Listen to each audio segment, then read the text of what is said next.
Hi viewers, welcome to our channel. ప్రస్తుతం మనతో పాటు భరద్వాజ్ గారు సీనియర్ జర్నలిస్ట్ ఉన్నారు. వారితో ఒకసారి మాట్లాడదాం. సార్ నమస్కారం. నమస్తే. సార్, పవన్ కళ్యాణ్ గారికి అండ్ అల్లు అర్జున్ గారికి వీళ్ళిద్దరి మధ్య వివాదం తగ్గిపోయింది, వీళ్ళ ఫ్యాన్స్కు మధ్య కూడా వివాదం సద్దుమణిగిపోయింది అనుకున్న ఈ టైంలో నిన్న పవన్ కళ్యాణ్ గారు కర్ణాటకలో ఒక ప్రెస్ మీట్లో మాట్లాడుతూ అంటే పర్యావరణం వాటి గురించి సంబంధించింది మాట్లాడారు సార్. ఆ నేపథ్యంలో ఆయన ఒక స్టేట్మెంట్ ఇచ్చారు.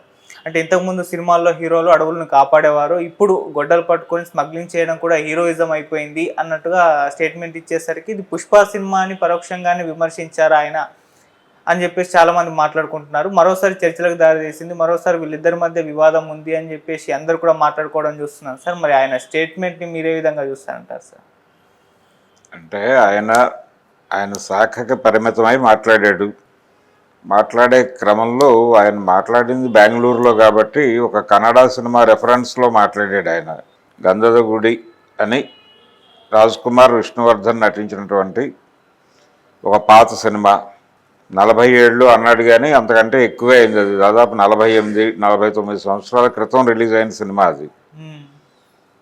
ఆ సినిమానే తెలుగులో అడవిరాముడు అనే పేరుతో వచ్చింది.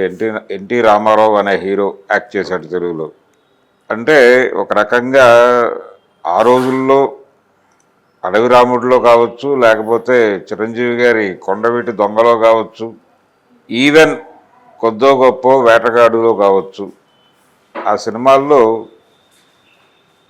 హీరో అటవీ సంపదని కాపాడటం కార్యక్రమంగా ఉంటాడు. ఫారెస్ట్ ఆఫీసర్ అందులో ఎన్టీఆర్ క్యారెక్టర్ అడవిరాముడిలో ఫారెస్ట్ ఆఫీసర్. కన్నడలో రాజ్ కుమార్ చేశాడు అది. కాబట్టి ఈ ఫారెస్ట్ ఆఫీసర్ హీరో లేకపోతే పోలీస్ ఆఫీసర్ హీరో ఇలాంటి ఒక పద్ధతి ఉండేది అని మాట్లాడాడు ఆయన పవన్ కళ్యాణ్. అంటే హీరో అటవీ సంపదను కాపాడేవాడి వరకు ఇప్పుడు దోచేస్తున్నాడు, హీరోనే దోచేస్తున్నాడు. కాబట్టి నిజానికి హీరో అనేది స్మగ్లర్ హీరో అవటం అనేది పుష్పతో మొదలైన వ్యవహారం ఏం కాదు. అలాగే ఆయన చెప్తున్నటువంటి గంధద గుడి లేకపోతే అడవిరాముడు వీటికంటే ముందు నుంచే ఉంది అది. దానికంటే కొద్దిగా ముందు వచ్చినటువంటి దీవార్ సినిమా, దీవార్లో అమితాబ్ స్మగ్లరే. దానికంటే ముందు వచ్చినటువంటి ఇంకో సినిమా 75 దేవుడు చేసిన మనుషులు, ఎన్టీ రామారావు గారు అందులో దొంగే. విమానాలని హైజాక్ చేస్తూ ఉంటాడు ఆయన. విమానాలని హైజాక్ చేయుట, ఈ దేశంలో ఉన్నటువంటి దేవుళ్ళ విగ్రహాలు తరలించుట, యాంటిక్ విగ్రహాలు తరలించుట, స్మగ్లింగు, ఈ యాక్టివిటీలో ఉంటాడు ఆయన. అయితే అందులోంచి బయటకు వచ్చేస్తాడు, అది వేరే గొడవ. బయటకు వస్తాడు, ఆ గ్రూప్తో గొడవ పడతాడు. అయితే బేసికల్గా ఆయన అంటే ఓపెనింగ్, ఆ సినిమా ఓపెనింగ్లో ఆయన స్మగ్లర్గానే ఓపెన్ అవుతాడు దేవుడు చేసిన మనుషుల్లో. కాబట్టి స్మగ్లర్ హీరో అవటం అనేది అది పుష్పతో మొదలైన వ్యవహారం ఏం కాదు, అల్లు అర్జున్తో ప్రారంభమైన వ్యవహారం ఏం కాదు. ఎన్టీ రామారావు గారు చేశారు, అమితాబ్ చేశారు. ఎన్టీఆర్ స్మగ్లర్గా హీరోగా కనిపించిన తర్వాతే ఆయన అడవిరాముడిలో కనిపించాడు. అడవిరాముడిలో ఫారెస్ట్ ఆఫీసర్గా కనిపించాడు. అటవీ సంపదని కాపాడుతాడు ఆయన, కాపాడుతాడు. ఇక్కడేమో అమ్మేస్తున్నారు అనేది గొడవ. ఇది 2 విధాలుగా చురకలేసే ప్రయత్నం చేశాడు ఆయన. ఒకటేమో హీరోలు ఎలాంటి క్యారెక్టర్లు ఎంపిక చేసుకుంటున్నారు, ఇలాంటి పాత్రలు ఎంపిక చేసుకుంటున్నారు మీరు, ఇది మీ సామాజిక బాధ్యత అన్న టోన్లో ఒక చురక వేసే ప్రయత్నం చేశాడు. దాని కొనసాగింపులో భాగంగా నేను ఆంధ్రప్రదేశ్ ప్రజలు నన్ను ఆశీర్వదించి పదవిలో కూర్చోబెట్టారు, లేకపోతే నేను కూడా ఇలాంటి సినిమాలు చేయాల్సి వచ్చేదేమో అన్న టోన్లో కూడా మాట్లాడాడు ఆయన. అంటే టోటల్గా హీరోలు ఇలాంటి క్యారెక్టర్లు చూస్ చేసుకుంటున్నారు అనేది తన అభిప్రాయంలాగా మాట్లాడాడు. కానీ తను చేసినటువంటి క్యారెక్టర్లలో కూడా ఇలాంటి సందర్భాలు కనిపిస్తాయి. అంటే ఒక సామాజిక స్పృహ ఉన్నటువంటి ఒక పాటో లేకపోతే మరొకటో ఉండటం ఓకే. దాంతోపాటు ఐటమ్ సాంగ్స్ కూడా చేశాడు ఆయన కూడా.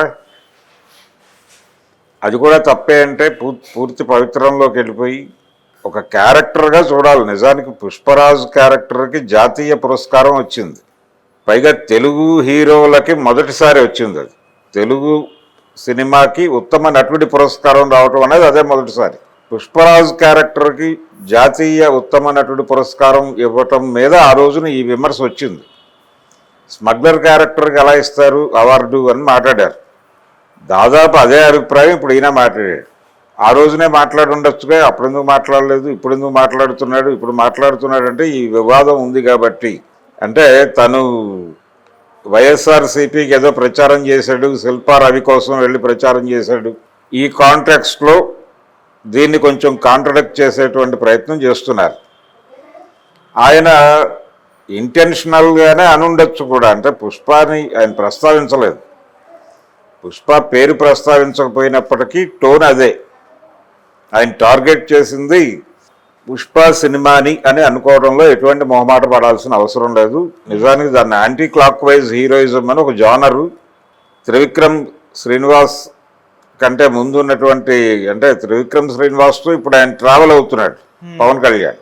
గతంలో పూరి జగన్నాథ్ వీళ్ళందరూ కూడా దాన్ని ఫాలో అయిన వాళ్ళు, ఆ జానర్ని. పర్టికులర్గా దీవార్ సినిమా ప్రభావం పూరి జగన్నాథ్ మీద చాలా ఉంది. ఆయన సినిమాల్లో హీరోయిజం టోటల్గా దీవార్ రిఫ్లెక్షన్లోనే ఉంటుంది. ఆ దీవార్ సినిమా కూడా తెలుగులో డబ్ అయింది, రీమేక్ అయింది. ఎన్టీ రామారావు గారే నటించారు ఆ క్యారెక్టర్ కూడా. ఆ స్మగ్లర్ పాత్ర కూడా రామారావు గారే చేశాడు. ఓకే, మగాడు అనే పేరుతో వచ్చింది అది. కాబట్టి స్మగ్లర్ని హీరోగా ఎందుకు మార్చారు మీరు అని ఆ రోజుల్లో సలీం జావేదుల్ని అడిగారు ఒక పేపర్ ఇంటర్వ్యూలో, స్క్రీన్ అనే పేపర్ ఇంటర్వ్యూలో అడిగారు. అడిగినప్పుడు వాళ్ళు చాలా స్పష్టంగా ఒక మాట చెప్పారు. అదేంటంటే భారతదేశంలో తొలి దశలో వచ్చిన సినిమాలన్నీ కూడా స్వతంత్రోద్యమాన్ని పొగుడుతూ వచ్చిన సినిమాలు. స్వతంత్రోద్యమం అనేటువంటి ఒక అద్భుతమైనటువంటి విషయం, అనేక డిమాండ్స్, అనేక ఆశలతో జరిగినటువంటి ఒక ఉద్యమం. ఆ ఉద్యమాన్ని పొగుడుతూ తొలి దశ సినిమాలు వచ్చినాయి, సోషల్ సినిమాలు. ఆ తర్వాత స్వతంత్రం వచ్చిన తర్వాత ఏర్పడినటువంటి ప్రభుత్వము, దాని పాలసీలు, దాని గురించి పొగడటంతో సినిమాలు వచ్చినాయి. ఇదంతా ఒక దశ అయిపోయింది, 60లకే అయిపోయింది అది. 60ల తర్వాత అనివార్యంగా ఈ దేశంలో ఉన్న ఆకలి గురించి మాట్లాడాల్సిన పరిస్థితి వచ్చింది. ఈ దేశంలో ఇంతకాలం నడిచినటువంటి ప్రభుత్వం స్వతంత్రోద్యమం సమయంలో ఏదో జరగబోతోంది అనుకున్నాం మనం. ఏం జరిగింది అనేది చెప్పాల్సిన అవసరం వచ్చింది ఇప్పుడు. కాబట్టి ఏం జరిగింది అని చెప్పే ప్రయత్నం చేస్తూ గరం హవా లాంటి సినిమాలు వచ్చినాయి. ఈ క్రమంలో స్మగ్లర్లు హీరోలుగా మారుతున్నటువంటి ఒక సందర్భం ఉంది సామాజికంగా. అంటే స్మగ్లర్ అంటే ఇక్కడ మీరు స్మగ్లర్ అని అలా చూస్తున్నారు కానీ స్మగ్లర్ కాదు. అదో జగత్ ప్రపంచం ఒకటి ఉంది ఈ ప్రపంచం, ఈ లోకంలో. ఈ అదో జగత్ ప్రపంచంలో కష్టాలు, కన్నీళ్లు, వాళ్ళు చేసేటువంటి నేరాలు, వాళ్ళని నేరస్తులుగా ప్రమోట్ చేస్తూ ఈ ప్రపంచం చేసేటువంటి దుర్మార్గం, వీటి గురించి మాట్లాడాల్సినటువంటి అవసరం ఉంది ఇప్పుడు. అందుకని ఆ ఏరియా నుంచి మేము హీరోలను ఎంపిక చేస్తున్నాం అని చెప్పారు వాళ్ళిద్దరు. అదే పరిస్థితి ఇప్పుడు. పుష్పరాజ్ క్యారెక్టరు ఎక్కడి నుంచి వచ్చింది? శేషాచలం అడవుల నుంచి వచ్చింది. శేషాచలం అడవుల్లో ఉన్న పరిస్థితిని నిజంగానే అతను డైరెక్టర్ స్టడీ చేసి సినిమా తీశాడా అంటే లేదు. ఆ అధ్యయనం లేకుండా ఆయన అనుకున్న పద్ధతిలో సినిమా తీసి దాన్ని శేషాచలం అడవి అనుకోమని చెప్పాడు. అది వేరే గొడవ, అది సుకుమార్ ఇబ్బంది. ఈ పుష్పరాజ్ క్యారెక్టరు ఒక స్మగ్లర్ అని వీళ్ళు ఫోకస్ చేస్తున్నారు. నిజానికి రాబిన్ హుడ్ తరహా క్యారెక్టర్ అది. ఇలాంటి రాబిన్ హుడ్ తరహా క్యారెక్టర్లు అనేకంగా అనిపిస్తాయి మనకి చరిత్రలో. దాన్ని తీసుకెళ్ళి అక్కడ పెట్టాడు, అడవిలో పెట్టాడు. అక్కడి నుంచి ఎదిగినటువంటి, ఇప్పుడు నాయకుడు అనే సినిమా ఉంది, కమల్ హాసన్ది. దానికి దీనికి పెద్ద తేడా ఏముంది స్క్రిప్ట్ పరంగా? పుష్పకేను కమల్ హాసన్ గారి నాయకుడికి, మణిరత్నం గారి నాయకుడికి, అండర్ వరల్డ్ ఒక కుర్రాడు అండర్ వరల్డ్ డాన్గా ఎలా ఎదిగాడు అనేది గొడవ అక్కడ. ఇక్కడ అడవి స్మగ్లింగ్ యాక్టివిటీ జరుగుతూ ఉంటుంది. ఇతను దానిలో ఎదగాలనుకుంటాడు, వెళ్తాడు, ఎదుగుతాడు, తన పద్ధతిలో తను వెళ్తాడు. ఇప్పుడు ఒక సామాజిక తత్వవేత్తకు ఉండేటువంటి చైతన్యం పుష్పరాజుకు ఉండదు, పుష్పరాజుకు ఉండేటువంటి చైతన్యం ఒక సామాజిక తత్వవేత్తకు ఉండదు, ఒక పవర్ స్టార్కు ఉండేటువంటి చైతన్యం పుష్పరాజు అనేటువంటి వాడికి ఉండదు, పుష్పరాజుకు ఉండే చైతన్యం ఆ వారికి ఉండదు.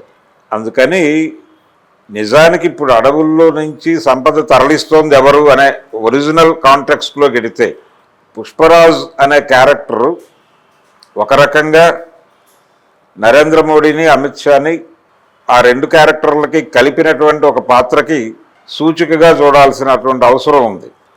ఎందుకని చెప్తున్నానంటే ఈ మాట, ఇప్పుడు అటవీ సంపదని తరలించేస్తోంది ప్రభుత్వాలే. అడవుల నుంచి సంపదని తరలించడం కోసం, అడవుల్ని కార్పొరేట్లకి కట్టబెట్టడం కోసమే అటవీ శాఖ ఉంది. అదే జరుగుతోంది. అది కాదన్నందుకు ఆదివాసీల మీద దాడులు చేస్తున్నారు, వాళ్ళని అక్కడి నుంచి తరలించేస్తున్నారు, గెంటేస్తున్నారు. ఇదంతా ఒక క్రమంగా జరుగుతోంది, ఒక ప్రాసెస్గా జరుగుతోంది. ఆ ప్రాసెస్లో ఆయన కూడా ఉన్నాడు, పవన్ కళ్యాణ్ కూడా. ఈయన ఆధ్వర్యంలో ఎన్ని అడవులు ఖాళీ చేయించి ఎంత అటవీ భూమి ఎన్ని కార్పొరేట్లకు కట్టబడి, దీన్ని అభివృద్ధి అని చెప్తారు వీళ్ళు. అభివృద్ధి పేరుతో అడవుల్ని దోచేస్తున్నారు వీళ్ళు. తన వ్యక్తిగత లాభం కోసం పుష్పరాజు లాంటి వాళ్ళు తిప్పలు పడుతూ ఉంటారు. ఇలాంటి వాళ్ళని చంపేస్తారు వీళ్ళు. ఇలాంటి పుష్పరాజుల్ని చంపేసి ఆ మొత్తం సంపదని తమ కంట్రోల్లోకి తీసుకోవడమే ప్రభుత్వం చేసేది. ప్రభుత్వం ఇట్ సెల్ఫ్ దొంగ. ఇప్పుడు మాట్లాడాల్సిన విషయం ఏంటంటే, ఆయన 50 ఏళ్ల క్రితం హీరో, అటవుల్ని పరిరక్షించేవాడు, ఇప్పుడు స్మగ్లర్ హీరో అయిపోయాడని చెప్పడం కాదు. అలా చెప్తున్నాడంటే పవన్ కళ్యాణ్ జనాల కళ్ళని మూసేస్తున్నాడని అర్థం. అది కాదు ఆయన చెప్పాల్సింది. ఒకప్పుడు స్మగ్లర్లను ఒక జాతి ఉండేది, ఇప్పుడు ప్రభుత్వమే స్మగ్లర్ల పాత్రలోకి వెళ్ళిపోయింది అని చెప్పాలి దమ్ముంటే. ఆ పని ఆయన అలాగూ చేయలేక పుష్పరాజు క్యారెక్టర్ వీటి మీద పడి ఏడిస్తే ఏం ప్రయోజనం? ఇది వాళ్ళ మధ్య అంటే రెండు విధాలుగా అది మాట్లాడుకుంటున్నారు బయట. ఒకటేమో ఆల్రెడీ ఆ రెండు ఫ్యామిలీస్ మధ్య ఏదో గ్యాప్ ఉంది, ఆ గ్యాప్ ఉంది అనే విషయాన్ని ఈయన ఖాయపరిచాడు ఈ కామెంట్ చేయటం ద్వారా. అల్లు ఫ్యామిలీకి, మెగా ఫ్యామిలీకి మధ్యలో గ్యాప్ ఉంది, ఆ ఉన్నమాట వాస్తవం అని పవన్ కళ్యాణ్ చెప్పాడు. ఇప్పుడు ధృవీకరించాడు. అధికార ముద్ర పడిపోయింది కాబట్టి ఇప్పుడు మెగా ఫ్యాన్స్ నుంచి అల్లు అర్జున్ని ట్రోల్ చేసుకోవడానికి ఒక లైసెన్స్ ఇచ్చినట్టుగా మాట్లాడుతున్నారు.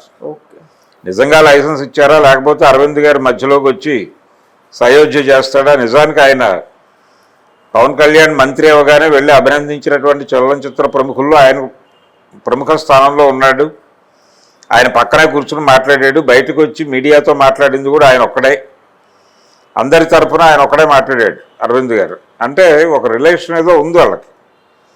కాకపోతే ఇలాంటివి ఏదైనా జరిగినప్పుడు ఒక స్పెక్యులేషన్ మొదలవుతుంది.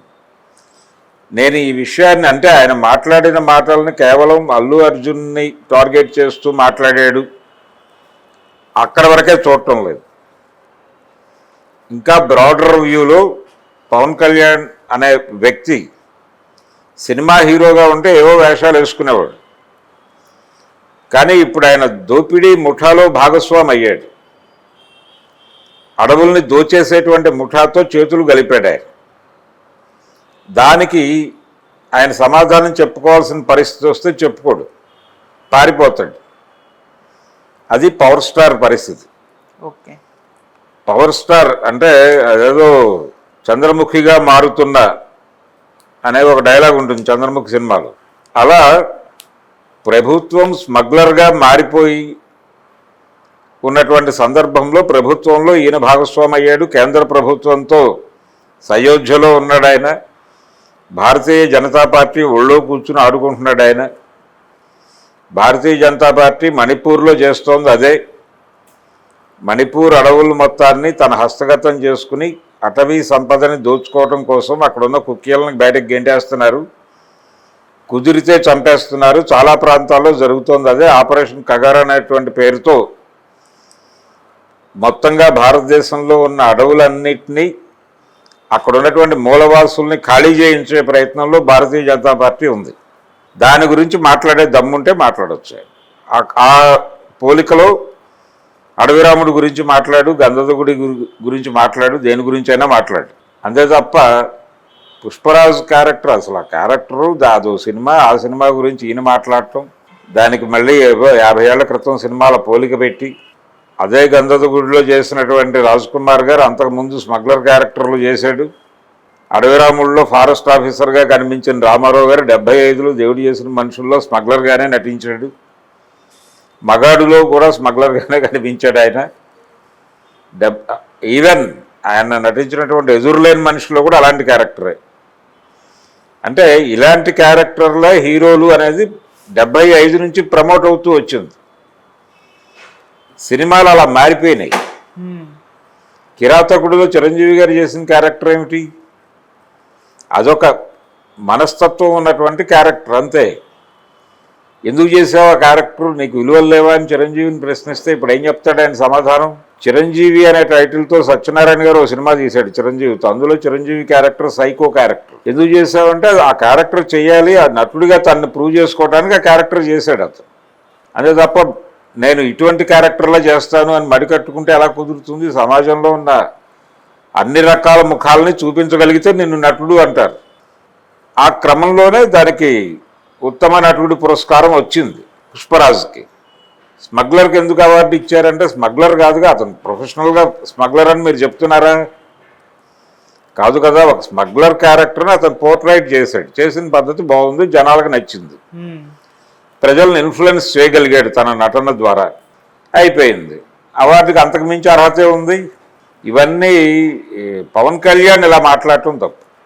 ఓకే, ఖచ్చితంగా పవన్ కళ్యాణ్ ఇలా మాట్లాడటం మీద క్వశ్చన్ చేయాల్సిన అవసరం ఉంది. అల్లు అర్జున్ మాట్లాడు కానీ ఇప్పుడు అడవుల నుంచి ప్రభుత్వం గెంటేస్తున్నటువంటి జనాలందరూ పవన్ కళ్యాణ్ని నిలదీయాల్సినటువంటి అవసరం అయితే ఉంది. అటవీ సంపదని కాపాడే ఉద్దేశం ఉంటే ముందు బయటకు వచ్చేయి, ప్రభుత్వం నుంచి వచ్చి మా వైపు నిలబడు, పోరాటం చేద్దాం అని పవన్ కళ్యాణ్ ఇంటి ముందుకు వెళ్ళి, ఇప్పుడు ఆపరేషన్ కగార్ అనే పేరుతో కేంద్ర ప్రభుత్వం